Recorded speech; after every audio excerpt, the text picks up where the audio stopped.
अस्सलामुअलैकुम वरहमतुल्लाहि वबरकातुहू। आज हम आपको बादाम और हफ़्ज़े का मिल्क शेक बनाना बताएंगे। उसके लिए हमने 12-15 बादाम ले लिए, उन्हें डब्बी में पीस लेंगे। बिल्कुल नहीं पीसना, बस हल्का से दानेदार रखना है। बादाम पीस लें। अब जो है जग में हम डालेंगे ये जो बादाम हमने ग्राइंड किए हैं, इन्हें हम डाल देंगे सबको।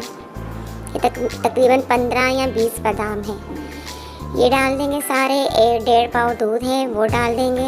गाढ़ा ही दूध हमने गर्म कर लिया था और ठंडा कर लिया था। 3 चम्मच भर के चीनी डाली है। 1.5 पाव दूध डाल देंगे।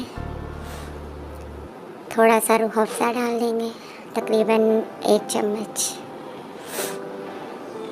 अब इसमें हम बर्फ़ डाल देंगे। बर्फ़ में थोड़ा हमने पानी भी डाला है क्योंकि दूध बहुत गाढ़ा था, हमसे बहुत ज़्यादा गाढ़ा नहीं पिया जाता। तो ये बर्फ़ और पानी डाल दिया थोड़ा सा। अब इसे हम ग्राइंड कर लेंगे। तकरीबन 1-2 मिनट तक इसे ग्राइंड करते रहेंगे। फिर इन्हें गिलास में डाल के सर्व करेंगे। माशाल्लाह बहुत मज़ेदार और बहुत ताकतवर शरबत बनता है दूध का।